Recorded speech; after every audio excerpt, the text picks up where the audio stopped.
This tool is called the Spacetime clusters, and this looks for clustering in terms of both location, but also in terms of time. And by time, I don't mean from the 4th of January to the 6th of January.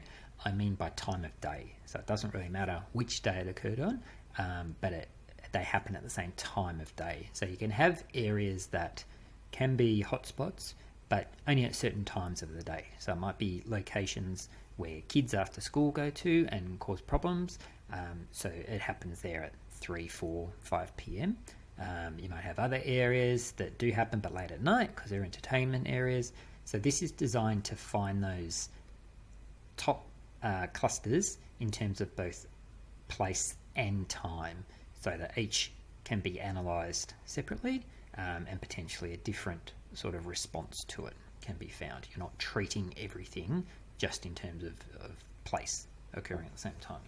So to run the Spacetime clusters routine, select your data there.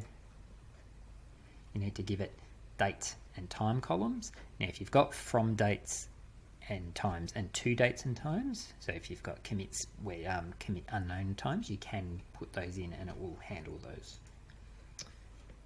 Select where to save the output. By default it's going to save somewhere with the name cluster underscore whatever your file is.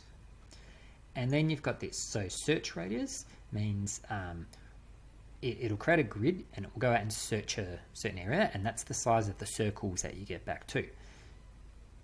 There's no right or wrong answer to this, but you might want to think about the scale at which you're working.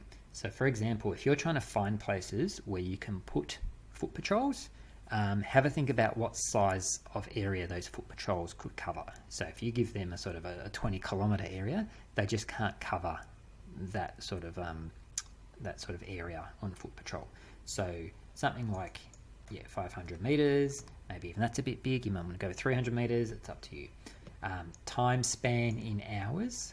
So you're trying to find something from 2 o'clock till 6 o'clock. That sort of time span, which again might be how long can they deploy for, and how many clusters to find.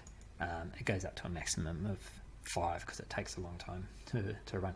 So hit OK there, and what this is doing is first finding the location and time combo, the top one, and what it then does is all the points which fall within that location and that time frame, it flags as being processed and takes them out of the equation, then finds the next highest. So it does that to avoid, you don't want to find cluster 1 up here and then cluster 2 is just slightly next to it with pretty much the same time.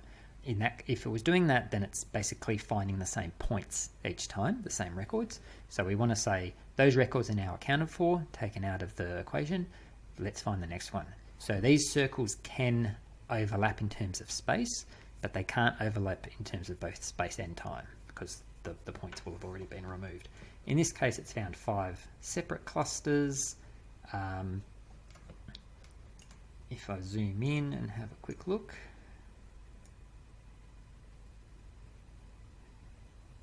and with pretty different times too. So it's saying up here cluster 1, and it occurs between 3 p.m.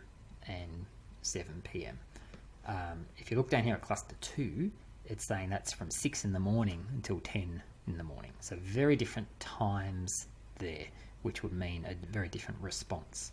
So that's the idea of this, is to look at location and time and find bang for buck. If you can put resources there for a limited time, where would it be and when is the idea of this. Now you get a cluster layer, which is those circles, and you also get a copy of the points which fall within that circle, and also within the time frame. So you can go in and say, what are these records which are driving this space-time cluster, and do your analysis from there.